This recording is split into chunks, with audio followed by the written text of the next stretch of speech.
syndical, nous voudrons accueillir maintenant M. Assene Kofi, troisième secrétaire général adjoint de l'Union générale des travailleurs de Côte d'Ivoire, l'UGTCI. M. Kofi.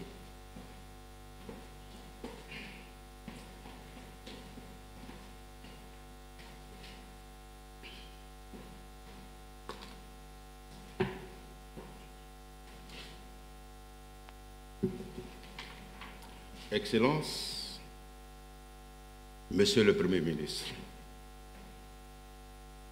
Messieurs et Mesdames, membres du gouvernement,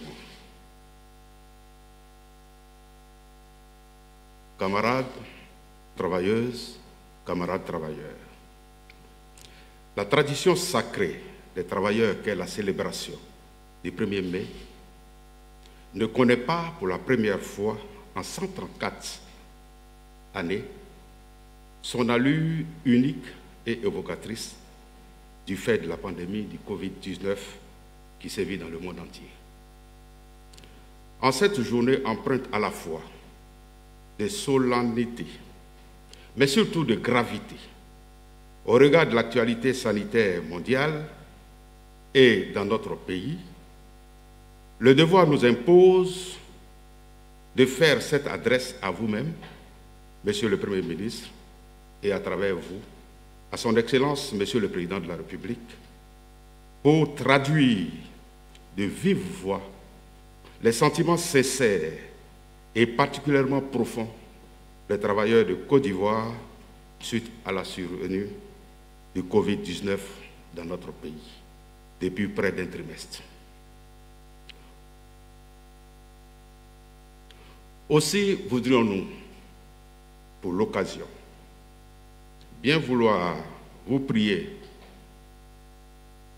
Excellence, de bien vouloir vous joindre à nous pour observer une minute de silence à la mémoire de nos camarades qui ont quitté cette terre depuis le 1er mai 2019, en particulier, et à la mémoire de toutes celles et tous ceux qui ont été malheureusement fauchés récemment par la pandémie du coronavirus.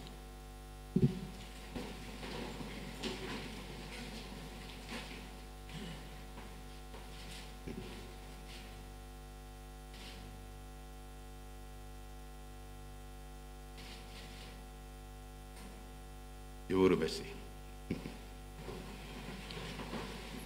À cet égard, les travailleurs et travailleuses de notre pays voudraient, à travers l'UGTCI, apprécier l'ensemble des initiatives prises par le chef de l'État, ayant impulsé autant d'actions, de mesures et d'efforts, tant au plan sanitaire, économique et social, à l'effet de lutter contre la propagation de ce virus et le contenir au mieux des intérêts des populations en général et des travailleurs en particulier. Nous voudrions également vous prier de recevoir par ma modeste voix les félicitations déférentes des travailleurs et travailleuses pour tous les soutiens, appuis matériels, financiers et logistiques annoncés à l'endroit des entreprises, du secteur privé ainsi que des opérateurs du secteur informel. Par ailleurs, l'UGTCI se félicite pour toutes les initiatives sociales et économiques prises en faveur des couches sociales les plus vulnérables ou rendues comme telles par la maladie à coronavirus. Cependant, s'il nous est loisible d'apprécier à leur juste valeur l'ensemble de ces efforts consentis, nous restons sur notre faim. En ce qui concerne la situation spécifique des travailleurs et travailleuses qui ne sont cités, sauf erreur de lecture de notre part, dans aucune des nombreuses annonces de financement et autres appuis. Or, l'actualité en ces moments extrêmement difficile pour le monde du travail, fait état ici et là de mesures prises et ou en voie d'être prises en faveur du maintien des emplois au moyen du processus propre à chaque pays. Excellences, Monsieur le Premier ministre, dans le cadre de ces échanges relativement à l'impact du Covid-19 sur le monde du travail, le GTCI fait les propositions suivantes. 1. Au titre de l'application des mesures barrières, il est impératif que la sensibilisation des travailleurs prenne davantage de relief par des approches de terrain au moyen de missions des centrales syndicales en général et de l'UGTCI en particulier, soutenues par le gouvernement dans les communes du district d'Abidjan et toutes les communes et régions du pays, de sorte à vulgariser l'ensemble des messages des autorités auprès des travailleurs avec des précisions indispensables sur le port correct des masques désormais rendus obligatoires par le gouvernement. Nous notons aussi que, malheureusement, non seulement le masque n'est pas disponible dans les lieux conventionnels de vente, mais nous retrouvons des masques en vente dans les rues et sur les marchés dans des conditions d'hygiène douteuses.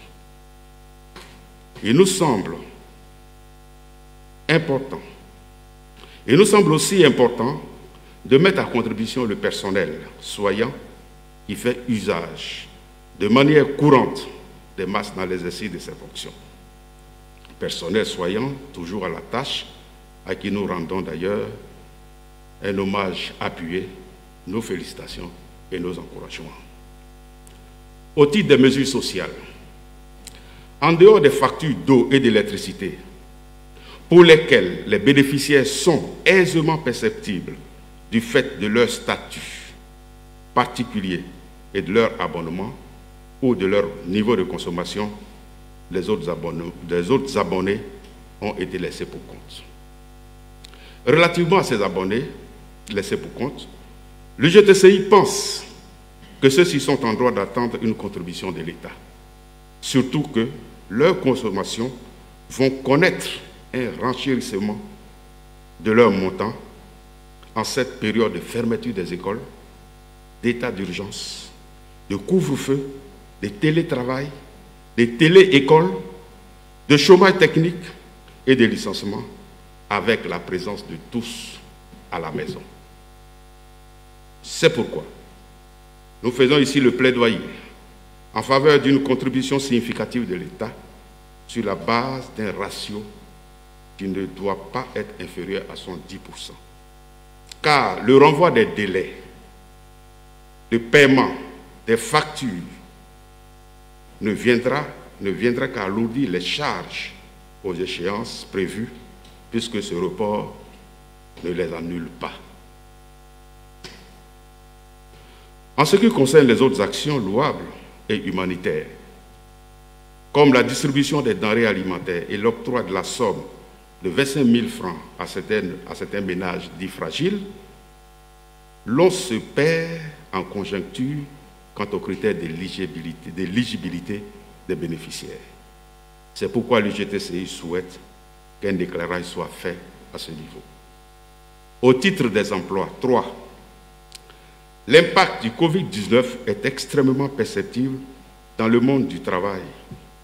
À preuve, du 11 mars au 30 avril 2020, soit 1 mois et 11 jours, l'on enregistre dans le secteur formel 138 travailleurs licenciés en 14 entreprises et 95 autres dans une entreprise provisoirement fermée, 18 755 travailleurs en chômage technique dans 706 entreprises, etc.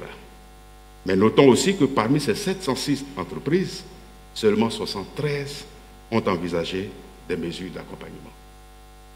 Au regard de ce tableau sombre, dans cette situation d'exception, peut-on retenir que les travailleurs sont abandonnés à leur sort? Nous pensons que non.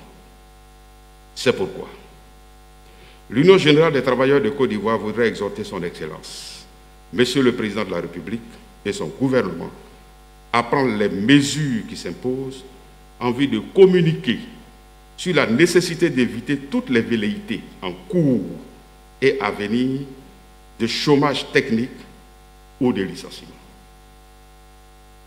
Aussi, l'UGTCI demande la prise en charge par l'État des travailleurs déjà mis au chômage technique ou licenciés et qu'il soit pris une ordonnance à l'effet d'encadrer les recommandations de la CIPC relativement à la gestion de la situation des travailleurs impactés par le Covid-19. Excellences, Monsieur le Premier ministre, nous voudrons également rendre un hommage solennel et déférent à son Excellence, Monsieur le Président de la République, pour toutes les actions d'ordre sanitaire, social et économique qu'il lui a plu de mettre en œuvre face à la menace de la maladie à coronavirus qui déstabilise même les nations les plus puissantes du monde. Que Dieu se souvienne de la souffrance de l'humanité face au Covid-19. Il protège et comble de ses grâces infinies son Excellence, Monsieur le Président de la République, et bénisse la Côte d'Ivoire. Je vous remercie.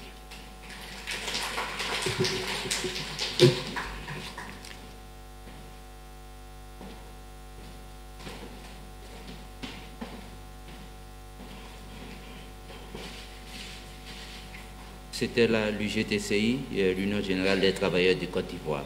Après les centrales syndicales, nous accueillons maintenant le patronat avec son porte-parole, M. Ahmed Cissé, vice-président de la CGC, Confédération générale des entreprises de Côte d'Ivoire. M. Cissé.